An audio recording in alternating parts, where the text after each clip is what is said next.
भुक्ति मुक्तिदाता शिव। वेदों एवं उपनिषदों में भक्तों की भगवान रुद्र से अपने आरोग्य, आयु वृद्धि, माता पिता, पुत्र, कलत्र, मित्र, सेवक, सैनिक तथा पशु आदि की रक्षा के निमित्त प्रार्थनाएं वर्णित है। या ते रुद्र शिवा तनुर्घोरा पापकाशिनी तया नस्तनुवा शंतमया गिरिशंताभिचाकशी अजात इत्येवं कश्चित भीरुः प्रपद्यते रुद्र यत्ते दक्षिणं मुखम तेन मां पाहि नित्यम मानस्तो के तनये मान आयुषि मानो गोषु मानो अश्वे शरीरिशः वीरान्मा नो रुद्र भामितो वधीरः विष्मन्तः सद्मित्वा हवामहे। उपरोक्त उदाहरणों से पता लगता है कि भगवान शिव भक्त को समस्त संकटों, भौतिक, आदि भौतिक या आध्यात्मिक से मुक्ति दिलाते हैं। भगवान न केवल भौतिक अपितु परम आध्यात्मिक लाभ, मुक्ति के भी दाता है। भगवान रुद्र अपने भक्तों पर शीघ्र ही प्रसन्न हो जाते हैं, इसी कारण उन्हें आशुतोष भी कहा जाता है। अथर्वशीरस उपनिषद में रुद्र किसे कहते हैं? प्रश्न के उत्तर में कहा गया है कि जो उपासकों के समक्ष अपना रूप शीघ्र प्रकट कर दे उसे रुद्र कहते हैं। अतः बुद्धिमान उपासक इस रहस्य को जानकर अपने कष्टों के निवारण हेतु भगवान शिव की शरण लेता है। रुद्र शब्द की व्युत्पत्ति जनक एक अर्थ विद्वानों ने यह बताया है कि जो दुखों को नष्ट कर दे, न केवल भौतिक अपितु आध्यात्मिक कष्टों को भी जो दूर कर दे, उसे रुद्र कहते हैं। रुद्र के अनेक नामों जैसे शिव, शंकर, महादेव, ईशान, कामारी, पशुपति, महेश्वर आदि पर आध्यात्मिक दृष्टि से विचार करने पर लगता है कि एकमात्र भगवान शिव का आश्रय ही सर्वोत्तम है। कारण कि वे शीघ्र प्रसन्न होने वाले, भौतिक एवं आध्यात्मिक सभी दुखों को दूर करने वाले तथा सुखों को प्रदान करने वाले हैं। श्वेताश्वतर उपनिषद में कहा है कि सूक्ष्माति सूक्ष्मं कलिलस्य मध्ये विश्वस्य सृष्टारमणेक रूपम विश्वस्यैकं परिवेष्टितारम ज्ञात्वा शिवम शांतिमत्यंतमेति।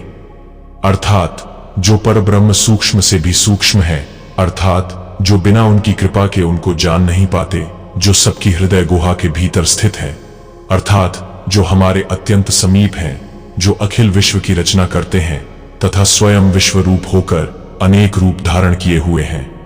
यही नहीं, जो निराकार रूप से समस्त जगत को सब ओर से घेरे रहते हैं, उन सर्वोपरि एक अद्वितीय कल्याण रूप महेश्वर को जानकर मनुष्य सदा रहने वाली असीम शांति अर्थात मोक्ष को प्राप्त कर लेता है।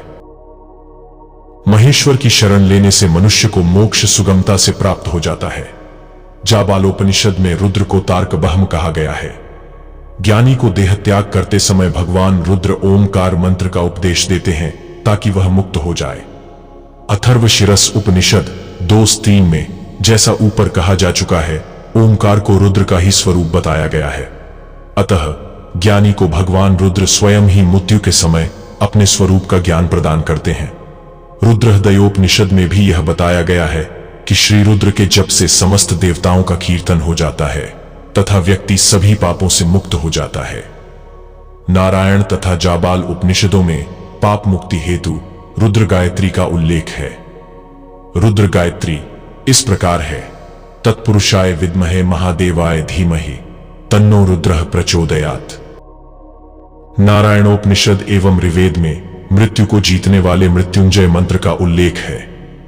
इस मंत्र में भगवान शिव से मुक्ति प्रदान करने की प्रार्थना की गई है। इस मंत्र की विशद व्याख्या शिव पुराण की रुद्र संहिता के सतीखंड के अध्याय 38 में की गई है। जाबाल एवं रामोत्तर तापिनी उपनिषदों में बृहस्पति ने याज्ञवल्क्य से पूछा, प्रभु, जिस तीर्थ के सामने कुरुक्षेत्र भी छोटा लगे, जो देवताओं के लिए भी देव पूजन का स्थान हो, जो समस्त प्राणियों के लिए परमात्मा प्राप्ति का निकेतन हो, वह कौन है? यह प्रश्न सुनकर याज्ञवल्क्य ने उत्तर दिया, निश्चय ही अविमुक्त तीर्थ काशी ही प्रधान कुरुक्षेत्र सत्कर्म का स्थान है। वही देवताओं के लिए भी देव पूजा का स्थान है। वही समस्त प्राणियों के लिए परमात्मा प्राप्ति का निकेतन है। अतः जहां कहीं भी जाए, उस अविमुक्त तीर्थ को ही प्रधान कुरुक्षेत्र माने। वही संपूर्ण प्राणियों के लिए परब्रह्म प्राप्ति का स्थान है। यही जीव के प्राण निकलते समय भगवान रुद्र तारक ब्रह्म का उपदेश करते हैं, जिससे वह अमृतमय होकर मोक्ष को प्राप्त कर लेता है। इसीलिए अविमुक्त काशी का ही सेवन करें, उसका कभी परित्याग न करें। अत्र हि जंतोः प्राणेषूत्क्रममाणेषु रुद्रस्तारकं बहमं व्याचष्टे येन सावमृति भूत्वा मोक्षी भवति।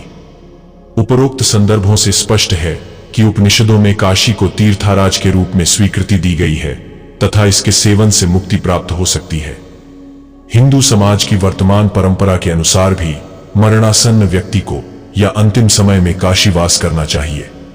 यही कारण है कि वहां पर आज भी कई ऐसे आवास स्थान धर्मार्थ बनाए गए मिलते हैं जहां केवल मरणासन्न व्यक्ति रहते हैं और वहां पर सतत कीर्तन भजन चलता रहता है। वृहद जाबाल, सावम ब्राह्मण, रुद्राक्ष जाबाल, भस्म जाबाल प्रथमाध्याय एवं जाबाल उपनिषद में शिव महात्म्य एवं शिव स्मरण पूर्वक भस्म एवं रुद्राक्ष धारण करने की विधि एवं उनके फलों को विस्तार से बताया गया है। भस्म एवं रुद्राक्ष का विधिपूर्वक धारण शिव सायुज्य को प्राप्त करा सकता है। गर्भोपनिषद में बताया गया है कि गर्भस्थ जीव दुख निवृत्ति हेतु भगवान शिव से प्रार्थना करता है। जब जीव माता के गर्भ में आता है और 9वें मास में अंग प्रत्यंग पूर्ण हो जाते हैं, ज्ञान सामग्री, इंद्रियां, मन एवं बुद्धि के उदय होने से इसको पूर्व जन्मों के किए शुभाशुभ कर्मों का स्मरण आता है। तब वह पश्चाताप करता है कि मैंने सहस्त्रों पूर्व जन्मों को देखा, उनमें नाना प्रकार के भोजन किए, नाना प्रकार के नाना योनियों के स्तनों का पान किया। मैं बारंबार पैदा हुआ, मृत्यु को प्राप्त हुआ। अपने परिवार वालों के लिए जो मैंने शुभाशुभ कर्म किए, उनको सोचकर मैं आज यहां अकेला दग्ध हो रहा हूं।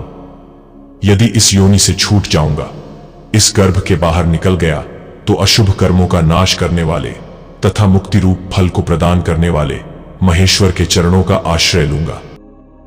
पूर्व योनि सहस्राणि दृष्ट्वा चैव ततो मया यदि योन्याः प्रमुच्येहम तत्प्रपद्ये महेश्वरम अशुभ क्षय कर्तारम फल मुक्ति प्रदायकम। उपरोक्त उदाहरण में शिव को अशुभ को दूर करने वाला एवं मुक्ति प्रदान करने वाला माना गया है। अनेक उपनिषदों में इस तथ्य को स्वीकार किया गया है, परंतु उन सब का उल्लेख यहां संभव नहीं है। ओम शांति विश्वम।